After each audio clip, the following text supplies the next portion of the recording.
Greetings to anyone who may be watching this. And my name is Brandon, and this is Bible Know How, a place where we talk about biblical knowledge and how to apply it to your everyday life. And in the last video, I talked about, I started by laying a foundation and talking about difficult verses in the Bible. And I want to continue today by looking at something else in Genesis before moving to another book. So, without further delay, let's jump right in to Genesis.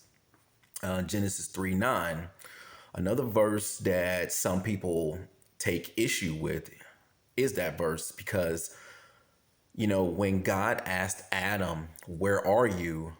Some people they say, well, or they ask the question, doesn't that mean that God didn't know something? And to that, I say no. It doesn't mean that God didn't know. As a matter of fact, we as humans, we ask questions to which we already know the answer all the time. Look no further than when we do it to our own kids. A lot of times when we do this, we do it to point something out, teach a lesson, and sometimes we do it to see if they'll tell the truth. God, he does the same thing sometimes. And, you know, Adam and Eve had sinned, and their sin had basically destroyed their fellowship with the living God. God knew what had happened, and I believe that he wanted to show them the bigger picture. Just as God asked, Adam, and when he asked Adam, "Where are you?" I think sometimes it's not sometimes, I think, pretty frequently it's important for us to evaluate our own lives and ask ourselves, where am I? Am I in fellowship with God or not? Am I in right standing with God, aka righteousness? So, to answer the question, no. Just because you are asking a question doesn't mean you don't know the answer already. Like I said, we as humans, we do it all the time. So, just something to think about. And the next thing I want to look at is, does God change or not? Because in the Bible, it says that God does not change. And some people, they'll say that that's not true. And then they'll try to use that to cast doubt on God's word.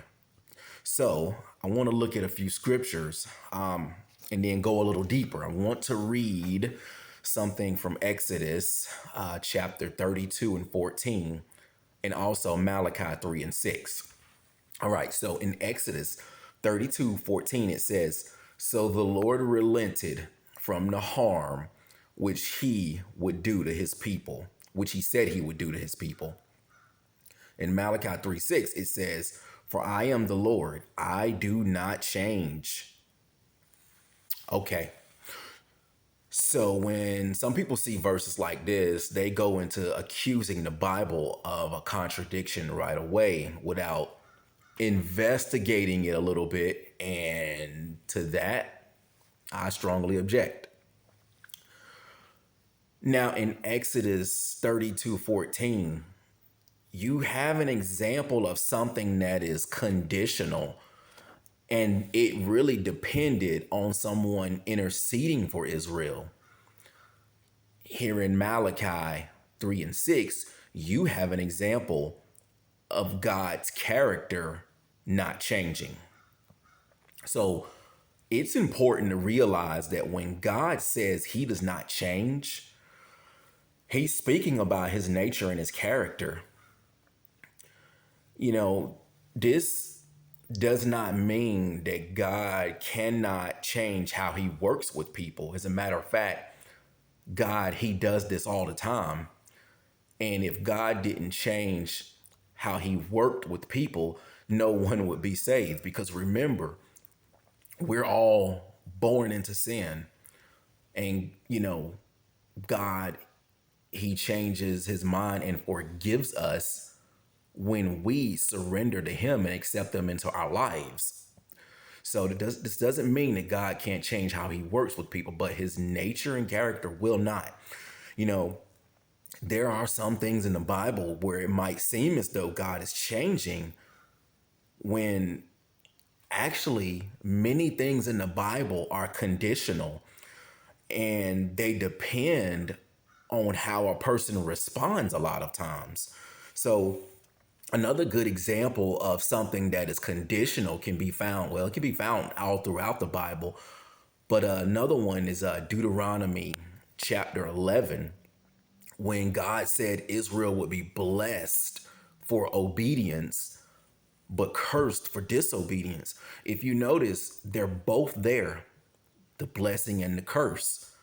It really just depends on how they respond that determines what they'll receive, really. You know, if they respond and be obedient to God, blessing. If you decide, if they decide to turn away from God and be disobedient, curse. So, like I said, that's an example of something that's conditional. There are many things in the Bible that are conditional, and it's not God changing. God's nature does not change. So that's what I got for today. Hope this video brings value or answers questions that anyone may have or may have had. And here's to hoping that everyone will have a great day and hope everyone will be blessed. Take care. See you on the next one.